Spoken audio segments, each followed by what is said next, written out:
नमस्ते बच्चों। आज हम हमारा इकाई 10 जीवों में उत्सर्जन के बारे में चर्चा करेंगे। उत्सर्जन यानी एक्सक्रीशन इन लिविंग बींग्स।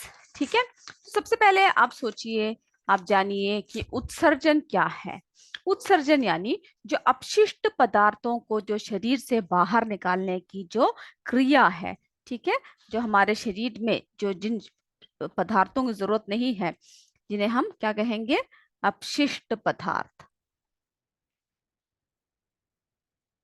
अपशिष्ट पदार्थों को क्या है, बाहर निकालने की जो क्रिया है उसे हम क्या कहते हैं, उसे हम उत्सर्जन कहते हैं। ठीक है, अपशिष्ट जो क्या होते हैं, अपशिष्ट अपशिष्ट पदार्थों को बाहर निकालने की जो क्रिया है उसे हम क्या कहेंगे, उत्सर्जन कहेंगे। तो जीवन के लिए जैसे सांस लेने की जरूरत होती है, जैसे हमें जीने के लिए हमें किसकी जरूरत होती है, सांसों की जरूरत होती है ना। सांस लेना तथा भोजन कितना आवश्यक है, हम सबको पता है इस बारे में। और प्रत्येक जीव में श्वसन, पाचन, परिसंचरण आदि प्रक्रियाएं भी क्या है, लगातार होती रहती है। ठीक है, इसके परिणाम स्वरूप जो है कई ऐसे पदार्थ बनते हैं जो शरीर के लिए अनावश्यक एवं हानिकारक होते हैं। इन हानिकारक पदार्थों को यानी इन अपशिष्ट पदार्थों को शरीर से बाहर बाहर निकाला जाता है। और इसको हम क्या कहते हैं, बाहर निकालने की इस क्रिया को उत्सर्जन। ठीक है, अपशिष्ट पदार्थों को बाहर निकालने को उत्सर्जन कहलाता है। अब देखते हैं हम लोग इस उत्सर्जन की आवश्यकता क्यों है, कि क्यों हमें इस तरह से जो हमें जरूरत नहीं है उन चीजों को हमें हमारे शरीर से बाहर निकालना चाहिए। तो इसकी जो है आवश्यकता क्यों है, इस बारे में जरा हम देखते हैं। तो शरीर में होने वाली जो क्रियाएं हैं, क्रियाओं में बना जो नाइट्रोजन युक्त पदार्थ जैसे कि यूरिया हुआ, है ना, यूरिया, अमोनिया,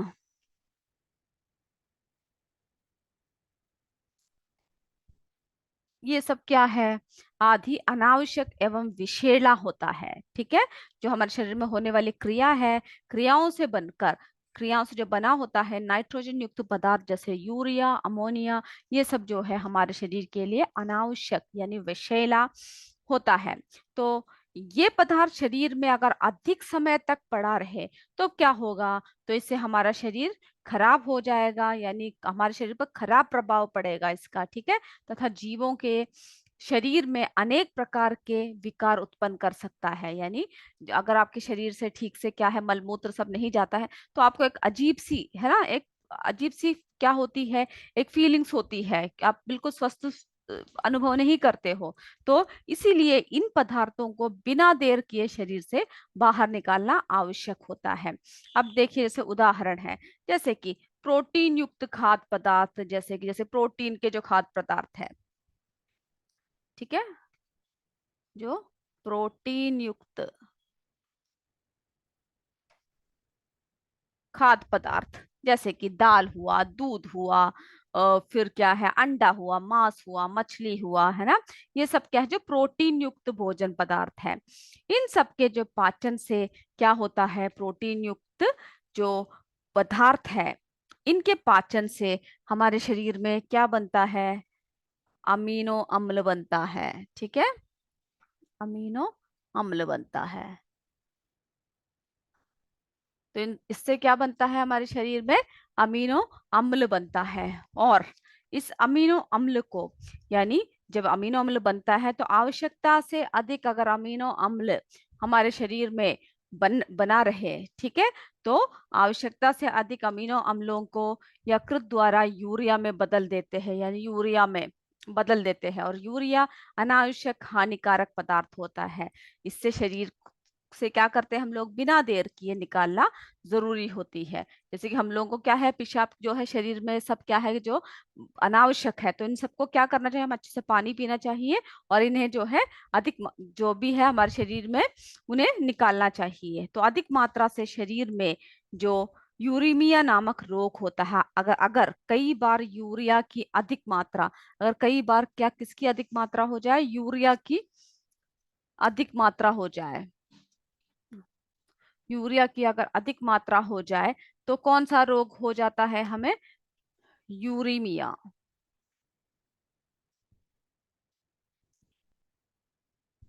ठीक है, यूरीमिया नामक रोग से हम लोग ग्रस्त हो सकते हैं।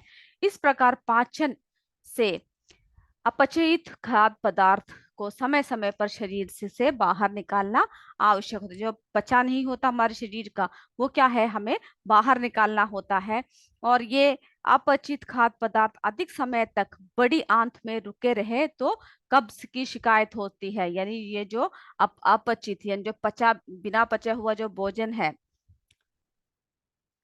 ठीक है, जब हमने डाइजेशन पढ़ा तो ये सब देखा, तो अपचित जो भोजन है, ये जो है अधिक देर तक कहाँ पर रुका रहे, बड़ी आंत में, लार्ज इंटेस्टाइन में अगर ये रुका रहे, तब क्या हो सकता है, तब हमें कब्ज की शिकायत हो सकती है। ठीक है, तब हमें कौन सी बीमारी हो सकती है?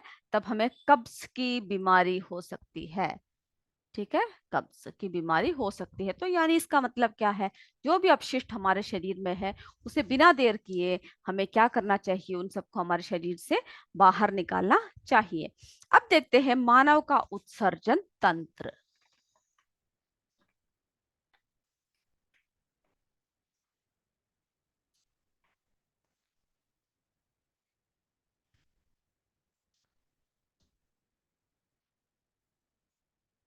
मानव का उत्सर्जन तंत्र। तंत्र, तो आप सबको पता है हमारा जो मानव शरीर है वो कैसा है। मानव शरीर जो है काफी जटिल है ना। जटिल व्यवस्था है हमारे शरीर में। मानव शरीर जो है कैसा है, एक जटिल व्यवस्था होती है हमारे शरीर में, काफी जटिल होती है।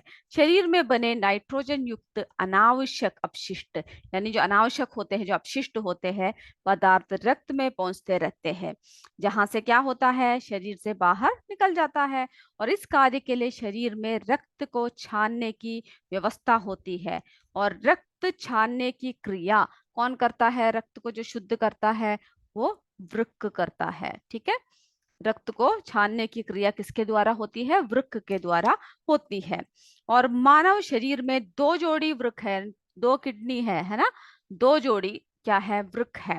तो वृक्क का आकार जो है सेम के कैसा होता है, जो सेम के जो बीज होता है ना उसके समान होता है। और इसकी बाहरी भाग कैसा होता है? उभरा हुआ होता है। ये देखिए, आपके इसमें एक चित्र दे रखा है, जरा इसको भी आप पहले देख लीजिए।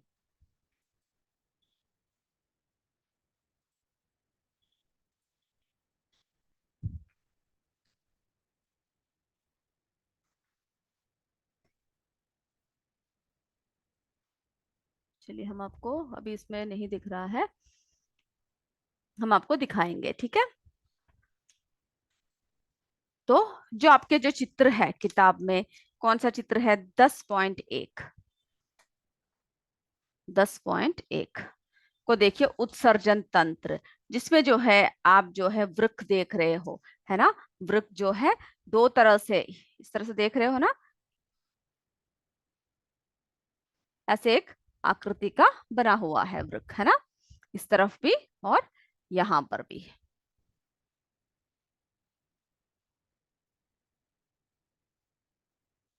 तो आप देख रहे हो ये क्या है, इस तरह से दो आकृति के कैसा बना हुआ है, इस तरफ से ऐसे, है ना, ऐसे आकृति का। मेरा आकार ठीक से नहीं बन रहा है, तो आप अपनी इस किताब में जो चित्र 1.1 है उसमें देखिए, इसमें वृक्क है। और उसके बाद फिर क्या है, ये जो पाइप यहाँ से जा रहा है ना, ये कहाँ क्या जा रहा है, ये जो पाइप से जा रहा है, ये है मूत्र वाहिनी, यानी जो हमारे शरीर की जो मूत्र है, ठीक है, ये यहाँ इसके द्वारा छान कर जाता है। और उसके बाद ये कहाँ पर जम रहा है, ये मूत्र सब इस पाइपों से होते हुए, ये देख रहे हो ना, ऐसे। तो ये कहाँ पर जम रहा है जाकर? ये जो है मूत्र थैली जो होता है हमारा, जो मूत्राशय होता है उसमें उसमें जम रहा है। और ये जो यहाँ पर जो है ये क्या है? मूत्र मार्ग है। और यहाँ पर ठीक है, ये मूत्र मार्ग है और जिसके अंत में क्या है, मूत्र रंध्र है। तो इस डायग्राम को जरा आप अपने नोटबुक में बना लीजिएगा। ठीक है, तो दो जोड़ी वृक्क होते हैं और वृक्क का आकार सेम के बीज के समान होता है। इसकी बाहरी भाग कैसा होता है, उभरा हुआ होता है। ठीक है, और भीतरी भाग जो है ये कैसा है, धसा हुआ होता है। और वृक्क कमर के कैसा, कहाँ पर होता है, हमारा जो कमर है वृक्क कमर के ऊपर रीढ़ की हड्डी के दोनों तरफ स्थित होते हैं। ठीक है, और वृक्क ही रक्त की प्रमुख छन्नी है। जो वृक्क है वो क्या है, जो ब्लड को जो है छानता है, रक्त को छानता है, धमनियों द्वारा आता है और छानने के बाद शिराओं द्वारा क्या होता है, बाहर निकालता है। दरअसल जब रक्त वृक्क में आता है तब क्या होता है, इसमें जो उपयोगी एवं अपशिष्ट दोनों ही प्रकार के पदार्थ होते हैं। जब रक्त जो है कहाँ पर आता है, हमारे किडनी में वृक्क में आता है, तो उपयोगी तथा अपशिष्ट दोनों ही प्रकार के पदार्थ होते हैं। और छनने के बाद क्या होता है, जहाँ एक और उपयोगी पदार्थ, जैसे कि उपयोगी पदार्थ है ना, जैसे कि जो है ग्लूकोज है, ग्लूकोज है, फिर जो है लवण है, विटामिन्स,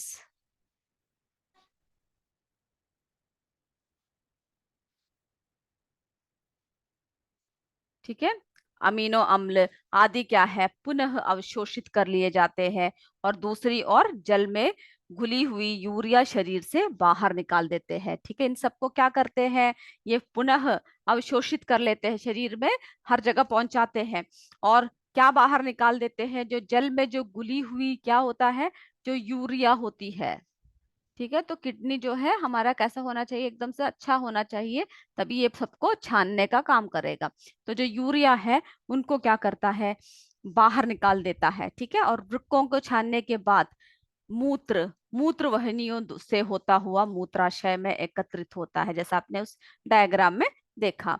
और जो वृक्क है मूत्र वाहिनियों से मूत्राशय और मूत्र मार्ग से कैसा होता है, ये सम्मिलित रूप से उत्सर्जन तंत्र बनता है। तो ये है आपका उत्सर्जन तंत्र, जिसको आप बनाइएगा। ठीक है, और अ, आप कभी आप देखते हो कि अगर जब गर्मियां होती है ना, गर्मियों की अपेक्षा जाड़ों में हम अधिक मूत्र त्याग देते हैं। ऐसा क्यों होता है, क्योंकि जो गर्मियां होती है, गर्मियों में हमें जो है पसीना स्वेद रहता है, यानी पसीना आता रहता है, तो पसीना द्वारा क्या है, वो सारे यूरिया जो है सब बाहर निकल जाता है।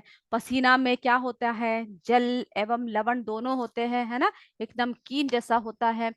तो पसीनों से द्वारा गर्मियों में क्या हो जाता है, हमारे शरीर से जो है, जो घुली हुई क्या होता है, घुली हुई अधिक मात्रा में जो पसीना के रूप में शरीर से हम लोग बाहर निकाल देते हैं। ठीक है, और जो गर्मियों में जो है तब क्या होता है, मूत्र का निर्माण कम होता है, क्योंकि बहुत से पानी कैसे निकल गया, पसीना के रूप में निकल गया। इसी प्रकार श्वसन क्रिया में कोशिकाओं से बना हुआ कार्बन डाइऑक्साइड रक्त द्वारा फेफड़ों में आता है।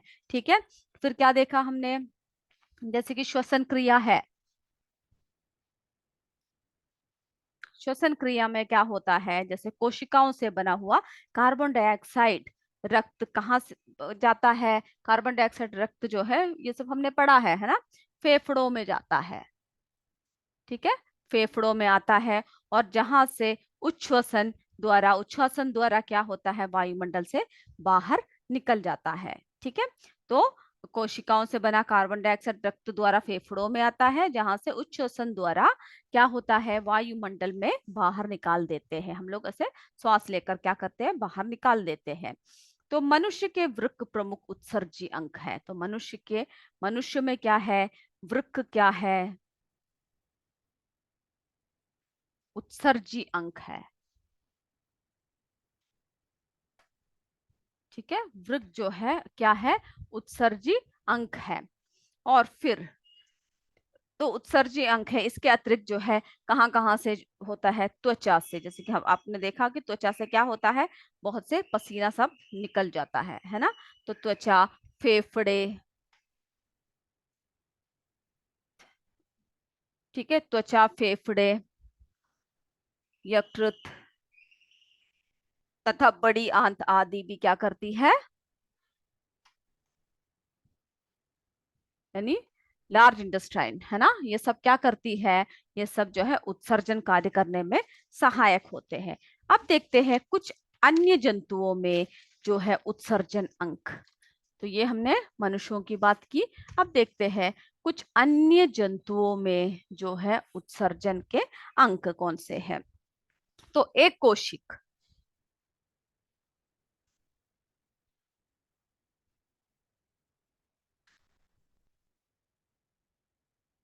एक कोशिक एवं निम्न कोटि के जीवों में उत्सर्जन की क्रिया कैसे होती है। जैसे कि एक कोशिक जीव जो है, जैसे कि अमीबा है, पैरामीशियम है ना, ऐसे निम्न कोटि में क्या है, कैसा होता है। और जो बहुकोशिक जंतुएं होती है, जैसे कि स्पंज है, हाइड्रा है आदि में, शरीर के प्रत्येक कोशिकाओं का बाहरी जलीय वातावरण से सीधा संपर्क रहता है। तो जो बहुकोशिक होते हैं, तो एक कोशिक और बहुकोशिक हम पढ़ चुके हैं। तो इसमें क्या होता है, में शरीर की प्रत्येक कोशिका का बाहरी जलीय वातावरण से सीधा संपर्क होता है, और इन जीवों में कोई विशेष उत्सर्जी अंक नहीं होते। तो जो एक कोशिक है, इनमें क्या है, विशेष कोई उत्सर्जी अंक नहीं होते। ये क्या करते हैं, ये जो है जंतु, ये जंतु क्या करते हैं, ये जंतु जल में हानिकारक एवं अनावश्यक पदार्थ को निकालते हैं। ठीक है, जंतु में क्या करते हैं, जल में ये हानिकारक एवं अनावश्यक पदार्थों को निकालते हैं। तो एक कोशिक एवं निम्न कोटि के जो जीवों में उत्सर्जन की क्रिया कैसे होती है। एक कोशिक जीव जैसे कि हमने क्या क्या देखा, अमीबा देखा, पैरामीशियम देखा में, और निम्न कोटि के जो बहुकोशिक जंतु हैं, जो निम्न कोटि के होते हैं, जो स्पंज है, हाइड्रा है आदि, उनमें क्या होता है, उनमें जो है प्रत्येक कोशिका का बाहरी जलीय वातावरण से सीधा संपर्क रहता है, और इससे क्या होता है, वे अपने हानिकारक वे अनावश्यक पदार्थ को, उत्सर्जी पदार्थों को बाहर निकालते हैं। ठीक है, और विकसित जो जंतुएं होती है, विकसित जंतुएं,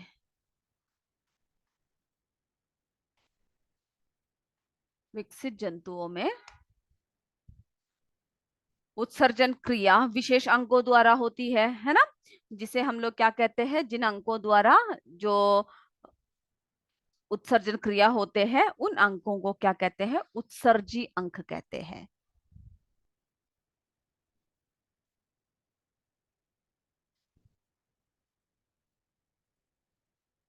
ठीक है, उन्हें उत्सर्जी अंग कहते हैं। तो क्या सभी जंतुओं में एक ही प्रकार के उत्सर्गी अंग होते हैं, आपने सोचा है कि क्या सभी जंतुओं में एक ही प्रकार के उत्सर्गी अंग होते हैं, या फिर अलग अलग प्रकार के अंग पाए जाते हैं। जैसे कि चपटे कृमियों में उत्सर्जन कैसे होता है, आदि वृक्क द्वारा होता है। केचुओं में उत्सर्गियों द्वारा होता है ना, उत्सर्गी काउन द्वारा होता है। कीटों में जो है मेल पिंडी द्वारा, नलिकाओं द्वारा होती है। इन सबका अलग अलग होता है। ठीक है, कैसे कैसे होता है, ये आप जो है इसमें से जरा देखकर लिख लीजिएगा। ठीक है, तो जैसे अमीबा, पैरामीशियम, स्पंज, हाइड्रा एवं अलवणीय जलीय मछलियों में उत्सर्जित पदार्थ जो होता है वो क्या होता है, अमोनिया होता है, यानी अलग अलग होता है, अमोनिया होता है। ठीक है, और सीपी एवं घोंगा में उत्सर्गी पदार्थ जो है क्या होता है, अमीनो अम्ल होता है। और सभी स्तनीय एवं व्यावसायिक उभयचरों में उत्सर्गी पदार्थ जो है यूरिया होता है। यानी जो सभी स्तनीय, ये जो स्तनपान करवाते हैं, और जो है सभी व्यावसायिक उभयचरों में, उसमें क्या होता है, जो पदार्थ होता है वो किस रूप में होता है, यूरिया के रूप में होता है। तो यानी क्या है, सभी का अलग अलग होता है। और पक्षियों एवं सरीसृपों में उत्सर्जी पदार्थ यूरिक अम्ल होता है। तो पक्षियों और जो सरीसृप है उसमें उत्सर्जी पदार्थ क्या किस रूप में होता है, उसमें जो है उत्सर्जी पदार्थ यूरिक अम्ल के रूप में होता है। अभी जो है थोड़ी सी आपके इसमें एक दे रखा है, एक तो कुछ बातें और जाने करके दिया हुआ है, जरा आप उसको जरा देख लीजिए। उस बॉक्स को देखोगे तो आपको क्या मिलेगा, तो हम लोग ऐसा करते हैं कि जो थोड़े से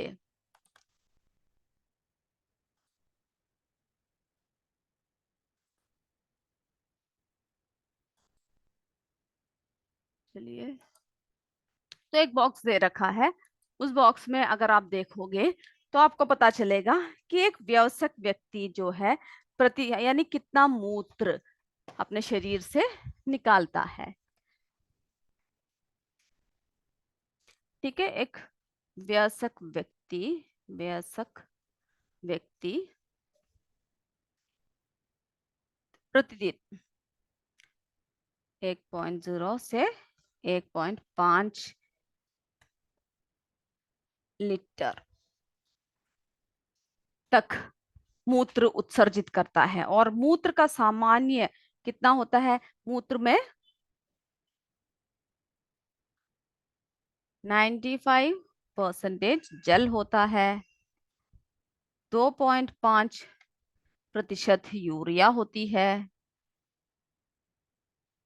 और शेष जो है 2.5 अन्य उत्सर्जी पदार्थ होते हैं। और मूत्र हल्का कैसे रंग का होता है? पीले रंग का, यूरोक्रोम नामक वर्णक की उपस्थिति के कारण होता है। तो मूत्र जो होता है वो कैसा रंग होता है? वो हल्का पीला होता है ना, हल्का पीला। ये किस वजह से होता है? ये जो है यूरोक्रोम नामक वर्णक।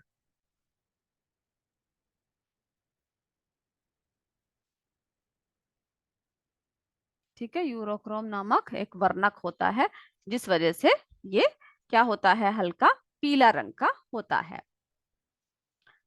और मूत्र हल्का कैसा होता है? अम्लीय होता है।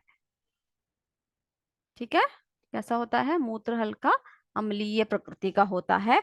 और जो वृक्क खराब हो जाने पर रक्त के अपोहन से क्या होता है? डायलिसिस की आवश्यकता होती है। यानी वृक्क खराब होने जाने पर क्या है? रक्त के अपोहन के लिए यानी डायलिसिस की आवश्यकता हमें होती है, क्योंकि वृक्क द्वारा ही इन सब का क्या होता है? इन सब का छन्नी यानी छन्नी का काम करता है। ठीक है, शुद्धता को और जो शुद्ध नहीं है उन सबको छानने का काम करता है। अब जो है हमने पौधों के उत्सर्जन के बारे में अब हम बात करेंगे।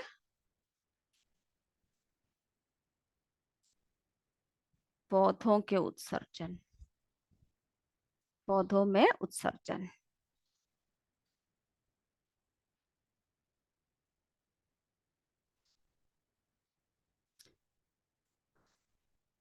तो बिंदुस्राव व अन्य उत्सर्जी पदार्थ। तो आप सबने देखा होगा कि महुआ का, पीपल का, बरगद का, केनेर, आक है ना, मदार है ना, इन सब के जो पौधे होते हैं, पौधों के तनों या पत्तियां कट जाने से, जब आपने देखा होगा इसके तने या पत्तियां कट जाए तो क्या होता है? एक दूध पदार्थ निकलता है ना, उसमें से बहता है। तो वो कभी ध्यान दिया है आपने? दूध यानी लैटेक्स। ठीक है, निकलने लगता है। इसी प्रकार से कुछ पौधों में जैसे कि बबूल है, आम है, नीम है आदि पौधों के तने में क्या होता है? एक चिपचिपा पदार्थ निकलता है।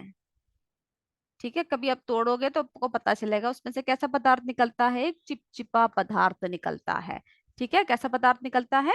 एक चिपचिपा पदार्थ जो है निकलता है। या गूंदा यानी गोंद को भी निकलते हुए आपने देखा होगा। ये जो है लैटकेस, गोंद या जो रेजिन्स क्या है? उत्सर्जी पदार्थ है। ये सब क्या है? पौधों के उत्सर्जी पदार्थ है। तो पौधों में भी जंतुओं की भांति क्या होती है? श्वसन होती है ना, वो श्वास लेते हैं, पोषण होता है, प्रोटीन संश्लेषण होता है, उत्सर्जन होता है। आदि क्रियाएं कहाँ पर होती है? पौधों में होती है ना। इन क्रियाओं के फलस्वरूप क्या होता है?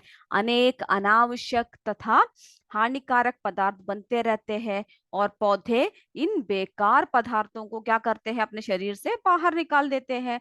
ठीक है, तो पौधों में भी इन जैविक क्रियाओं को बनने में वाले जो बेकार एवं अनावश्यक पदार्थ को शरीर से बाहर निकालने के लिए क्या नहीं होते? कोई विशेष अंक नहीं होते हैं। ठीक है, तो पौधों में क्या है? कोई विशेष अंक नहीं होते हैं, लेकिन अनेक विधियों द्वारा ये क्या करते हैं? ये अपने अनावश्यक जो पदार्थ है शरीर से बाहर निकालते रहते हैं। अर्थात क्या करते हैं? ये भी उत्सर्जन क्रिया करते हैं। पौधे भी क्या करते हैं? उत्सर्जन क्रिया करते हैं, परंतु कोई अंक उसके लिए निश्चित नहीं है। ठीक है, तो कुछ पौधों की कोशिकाओं में विशेष वर्ज्य पदार्थ बनते हैं जो पौधों की पत्तियों एवं छाल में एकत्रित होते रहते हैं।